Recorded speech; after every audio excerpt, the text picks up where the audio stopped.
ঈশাকে হাতে নাতে ধরে দত্তবাড়িতে এনে জুতার মালা পরিয়ে দিল পর্ণা। হ্যাঁ বন্ধুরা, এমনটাই দেখা যাবে। তাই সম্পূর্ণ জানতে ভিডিওটিতে লাইক দিয়ে চ্যানেলটি সাবস্ক্রাইব করে দেখতে থাকুন।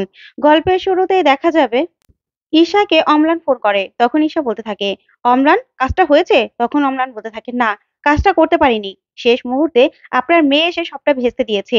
একটুর জন্য আমি বেঁচে গেছি, না হলে তো আমি ধরাটা পড়েই যেতাম। আপনার মেয়ে ধরা পড়ে গেছে নাকি খবর নিন, নাকি ওখান থেকে পালিয়ে গেছে তাও বলতে পারি না। তখনই ঈশা বলতে থাকে, কি কি বলছো তুমি এসব? তখনই অম্লান বলতে থাকে, হ্যাঁ, আপনার মেয়ের জন্য আমি পারলাম না, কাজটা শেষ করতে পারিনি। তারপরে ঈশা ফোনটা রেখেই তুহিনাকে সামনে দেখে বলতে থাকে, তুহিনা তুই কেন হসপিটালে গিয়েছিলি বল? তুই কেন হসপিটালে গিয়েছিলি? আবার আমার প্ল্যান ভেস্তে দিতে? তখন এই বলেই তুহিনা ভয় পেয়ে ঈশার দিকে তাকিয়ে থাকে। তখন ঈশা বলতে থাকে, তোকে আজকে আমি মেরে ফেলবো, আজকে আমার হাত থেকে তোকে কেউ বাঁচাতে পারবে না। এই বলে তুহিনাকে দুটো চড় দিলেই ৩ নম্বর চড়ের সময় তুহিনা হাতটা ধরে ফেলে। আর বলতে থাকে, না, একদম না, আমাকে আর মারার চেষ্টা করবে না তুমি। তাহলে কিন্তু আমি পর্ণা আন্টিকে গিয়ে সবকিছু বলে দেবো। তখন ঈশা বলতে থাকে, কি তোর এত বড় সাহস, তুই আমাকে ভয় দেখাচ্ছিস? তখনই তুহিনা বলতে থাকে, ভয় দেখাচ্ছি মানে? ভয় দেখাচ্ছি, তুমি আমাকে আর কিচ্ছু করতে পারবে না, কিচ্ছু না। কেন করছো এসব? তখন ঈশা বলতে থাকে, তুই ভুলে যাচ্ছিস এই বাড়িতে তোকে কেন নিয়ে এসেছিলাম? তখন তুহিনা বলতে থাকে, না, ভুলে যাইনি মা, কিন্তু তুমি আমাকে ছোট থেকে বড় করেছো ঠিক আছে, কিন্তু ভুল শিক্ষা দিয়েছো সবসময়। খারাপটা করতে শিখিয়েছো, কখনো ভালো কিছু আমাকে করতে শিখাওনি। কোনটা ঠিক কোনটা ভুল সেটা আমাকে শিখাওনি। আমি এই বাড়িতে আসার পরে ভালো একটা ফ্যামিলি পেয়েছি, এতগুলো মানুষের ভালোবাসা পেয়েছিলাম। তোমার জন্য সবকিছু ভেস্তে যাচ্ছিল।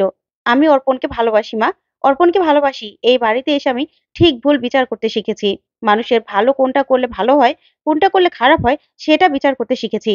আর তুমি আমাকে সব সময় মানুষের খারাপ করতে শিখিয়েছো। কিন্তু পর্ণা আন্টি সবসময় মানুষের ভালো চায়। তুমি খারাপ মা, তুমি খারাপ। তখন ঈশা বলতে থাকে, কি তোর এত বড় সাহস, তোকে আজকে আমি মেরেই ফেলবো। এই বলেই তুহিনার গলা টিপে ধরে ঈশা।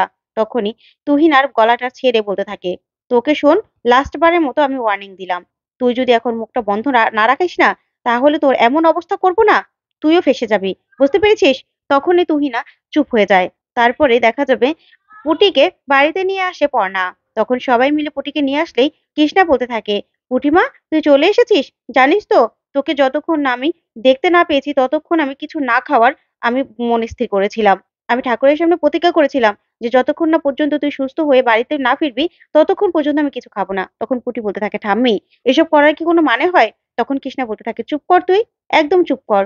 তখনই বুবাই বলতে থাকে, হ্যাঁ রে বুনি, জানিস তো তোকে ওই অবস্থা হসপিটালে দেখে আমার তো কাজেও মন বসছিল না। আমি সারা রাত ছটফট করেছি, আর গা একটু পরপর শিউরে উঠছিল। তারপর অয়ন আর মমিতাও দৌড়ে আসে। ওইদিকে ঈশা বলতে থাকে, কিসের চিৎকার চেঁচামেচি হচ্ছে? তখন তুহিনা আসতে চাইলে ঈশা বলতে থাকে, একদম না, তুমি কোথাও যাবে না, তুমি এখানে থাকবে, কোথাও যাবে না। কেউ আসলে বলবে তোমার শরীর ভালো নয়, আমি যাচ্ছি। এই বলে ঈশা সেখান থেকে বেরিয়ে চলে যায়। তখন তুহিনা বলতে থাকে, মা তুমি আমাকে ভয় দেখাচ্ছ তো? তুমি আমাকে ভয় দেখিয়ে কিচ্ছু করতে পারবে না। তুমি না এই বাড়ির কারো কিচ্ছু করতে পারবে না, কিচ্ছু না। তারপরে দেখা যাবে ঈশাও নিচে নেমে আসে। তখনই পর্ণা বলতে থাকে, হ্যাঁ তাই তো, পুটির একটু সুস্থ হওয়ার পর থেকেই পুটিকে আমি বাড়িতে নিয়ে আসলাম। তখন অভিষেক বলতে থাকে, হ্যাঁ যেসব হচ্ছে, তাই তো আমি আর শ্রীপর্ণাকে বাড়িতে নিয়ে যাওয়ার রিস্কটা নিলাম না। তখনই কৃষ্ণা বলতে থাকে, হ্যাঁ অভিষেক, তোমাদের সঙ্গে কি যে হচ্ছে, একজনের পর একজন করে অ্যাক্সিডেন্ট হচ্ছে। তখনই অয়নার মমিতা বলতে থাকে, হবে না, চিন্তা তো হবেই, মেয়েটা বিয়ের পর থেকে একটার পর একটা গন্ডগোল লেগেই আছে, বিপদ আর যেন কাটছেই না। তারপরে দেখা যাবে অভিষেক বলতে থাকে, তাই তো। তারপরেই পর্ণা বলতে থাকে, আবারও রনিতার উপর আক্রমণ হয়েছিল, রনিতাকে মেরে ফেলার চেষ্টা করেছিল। যা শুনে সবাই হা করে তাকিয়ে থাকে। তারপরে কৃষ্ণা বলতে থাকে, কি বলছো পর্ণা, রনিতাকে কে মারতে চাইলো? তখন পর্ণা বলতে থাকে, মা আসলে রনিতাকে ওর হাজবেন্ড অম্লানই মেরে ফেলার চেষ্টা করেছিল, অভিষেকের ছোট ভাই। যা শুনে সবাই চমকে যায় আর বলতে থাকে, কি বলছো পর্ণা? ওইদিকে ঈশাও ভয় পেয়ে যায়। তারপর পর্ণা বলতে থাকে, ইনফ্যাক্ট মা, পুটির উপরও না মেরে ফেলার হামলা করা হয়েছিল, পুটিকেও মেরে ফেলার কেউ চেষ্টা করেছিল। তখন কৃষ্ণা বলতে থাকে, কিন্তু অম্লানের স্ত্রীকে আর পুটিকে মেরে অম্লানের কি লাভ? তখনই অভিষেক বলতে থাকে, সেটা তো জানি না, ছোট থেকে একসঙ্গে বড় হয়েছি, সব আবদার ওর মিটিয়েছি, কিন্তু ও কেন এরকমগুলো করছে সেটাই তো বুঝতে পারছি না। তখন ঈশা মনে মনে বলতে থাকে, না, আমাকে একটু কথাটা কাটিয়ে নিতে হবে। তখন ঈশা বলতে থাকে, আচ্ছা পর্ণা, কি করে বুঝলে যে অম্লান এই কাজটা করেছে? ওকে কি কেউ পালাতে দেখেছিল? তখনই পর্ণা বলতে থাকে, এখানে পালানোর কথা কোথা থেকে আসছে? তখনই ঈশা মনে মনে বলতে থাকে, দূর দূর, আমি টেনশন থেকে কি বলে ফেললাম। তারপরে পর্ণা বলতে থাকে, হ্যাঁ, কিন্তু পুটিকে আমরা এই বাড়িতে নিয়ে এসেছি যেন আর কোনো রকম কোনো গন্ডগোল না হয়। আর ওই রনিতারও না জ্ঞান ফিরে এসেছে। যা শুনে সবাই খুশি হয়ে যায় আর ভয় পেয়ে যায় ঈশা। তখন পর্ণা বলতে থাকে, রনিতার জ্ঞান ফিরে এসেছে আর রনিতাই তো বলল যে ওকে নাকি অম্লানই মারতে এসেছিল। যা শুনে ঈশা ভয় পেয়ে যায় আর মনে মনে বলতে থাকে, রনিতার জ্ঞান ফিরে এসেছে? তাহলে তাহলে এবার কি হবে? আমার কথা কি বলে দেবে? তারপর পর্ণা বলতে থাকে, ইনফ্যাক্ট কালকে রনিতা পুলিশের সামনে বয়ানও দেবে। আর এই বাড়িতেও কেউ নাকি জড়িত আছে। তার নামও রনিতা কালকে বলবে, যে তার কথাই নাকি অম্লান এই সবকিছু করেছে। তার কথা মতোই অম্লান এই যে পুটিকে মেরে ফেলার চেষ্টা করেছিল। আর রনিতা সবকিছু জানে বলেই রনিতাকেও শেষ করার চেষ্টা করেছিল। তাই তো কালকে রনিতা সবকিছু বলবে। তখনই ঈশা ভয় পেয়ে যায় আর মনে মনে বলতে থাকে, সর্বনাশ করেছে। এবার তো তাহলে রনিতা আমার নাম বলে দেবে। কি করলো? অম্লানটা কিচ্ছু করতে পারলো না। ওই তুহিনার জন্য সবকিছু হয়েছে, তুহিনার জন্য। তারপরে দেখা যাবে অয়ন আর মমিতা বলতে থাকে, আচ্ছা তাহলে তো রনিতাকেও এখানে নিয়ে আসলে হতো না? তখন জেঠিমা বলতে থাকে, হ্যাঁ, তারপরে যেমন এই বাড়ি থেকে মেরে ফেলা যায়, তাই তো? তখন বর্ষা বলতে থাকে, জেঠিমা তুমি একটু চুপ করবে? তুমি কিছু বলো না তো। তারপরে দেখা যাবে বুবাই বলতে থাকে, শোনো মা আর বাবা, তোমাদের না কোনো কথা বলতে হবে না। তোমরা চুপ করে থাকো। কে বা কারা এই বাড়ি থেকে জড়িত আছে সেটা তো আমাদের জানতে হবে। আগে জানতে হবে, তারপরে না তাকে ধরতে হবে। তাই এখানে আনার রিস্কটা করা যাবে না। তখনই পর্ণা বলতে থাকে, না না দাদা বৌদি, আপনারা চিন্তা করবেন না। কারণ পুলিশ পাহারায় আছে তো। আর অভিষেক আজকে বাড়িতেই থাকবে। কালকে তো রনিতা স্টেটমেন্ট দেবে। তাই অত সমস্যা হবে না। কোনো সমস্যা হবে না। আর পুটিমা, তোর কিন্তু খাওয়া দাওয়া করতে হবে বেশি করে।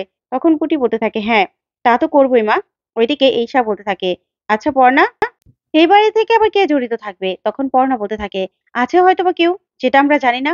তখন এই কথা বললে ঈশা গিয়ে সাথে সাথে অম্লানকে ফোন করে আর অম্লানকে ফোন করে সবটা বললে অম্লান বলতে থাকে, রনিতার জ্ঞান ফিরে এসেছে? কই, আমি যখন মারতে গেলাম তখন তো রনিতার যে অবস্থা দেখে গেলাম, তা সেটা তো ওর ওঠার কথা নয়। তখন ঈশা বলতে থাকে, পর্ণা নিজে বলল যে রনিতার জ্ঞান ফিরে এসেছে। আর কালকে ওই স্টেটমেন্টও দিবে।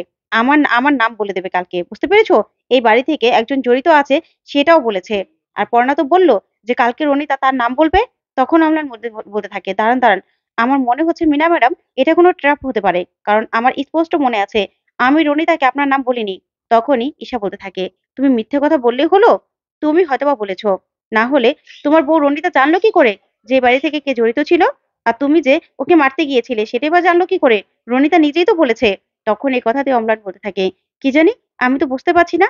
তাহলে হয়তোবা তখনই ওর জ্ঞান ফিরে এসেছিল। তখন ঈশা বলতে থাকে, সেটাই তো। এবার কালকে না স্টেটমেন্ট দেওয়ার আগেই ওকে মেরে ফেলো, মেরে ফেলো। তখন আমরা বলতে থাকি, কি করে? যেহেতু আমার কথা দাদা জেনে গেছে, তাহলে তো আমাকে পুলিশ হন্যে হয়ে খুঁজছে। আমি কি করে যাবো মিনা ম্যাডাম? আমাকে তো গেলে পুলিশ ধরে ফেলবে। তখন ঈশা বলতে থাকে, ঠিক আছে তোমাকে যেতে হবে না, কিন্তু আমাকেই আমার পথের কাঁটা সরিয়ে দিতে হবে। আমাকে যেতে হবে হসপিটালে। আমিই যাব। আর তোমরা একদম চিন্তা করো না। তখনই অম্লান বলতে থাকে, ঠিক আছে ম্যাডাম। ওইদিকে দেখা যাবে পুটি পর্ণাকে বলতে থাকে, আচ্ছা মা, তোমার কি মনে হয় কে হতে পারে? তখনই পর্ণা বলতে থাকে, দেখেছিলে কালকে কিন্তু সবাই ছিল, কিন্তু আজকে একজন মিসিং ছিল। তখন রুচিরা বলতে থাকে, হ্যাঁ, তুহিনা ছিল না।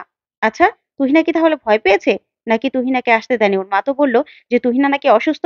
তখন পর্ণা বলতে থাকে, যেটা যা না তা হতে পারে। তখন পুটি বলতে থাকে, আচ্ছা মা, তোমার কি মনে হয় কে সবকিছু পেছনে আছে? তুহিনা নাকি জেঠু জেঠিমা? তখন পর্ণা বলতে থাকে, এখনো জানি না, জানি না আমরা।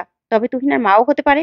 সেটা তো ফাঁদ পাতলেই পরে বোঝা যাবে। তারপরে দেখা যাবে রনিতার জায়গায় শুয়ে পড়ে পর্ণা। ওইদিকে ঈশা চাদর মুড়ি দিয়ে হসপিটালে ঢুকে পড়ে। তখন আস্তে আস্তে গিয়ে তারপরেই রনিতা ভেবে বলতে থাকে ঈশা, রনিতা তুমি কালকে আমার নাম বলে দেবে, তাই তো?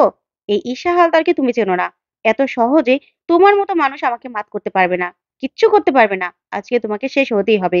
আজকে আমি আমার সাক্ষী পথের কাটা শেষ করবই। বুঝতে পেরেছো? এই ঈশা হালদারকে এতদিন ধরে পুলিশও ধরতে পারেনি। পুলিশকেও ঘোল খাইয়ে দিয়েছি। পর্ণাকে পর্যন্ত ঘোল খাইয়েছি। তুমি কি করবে?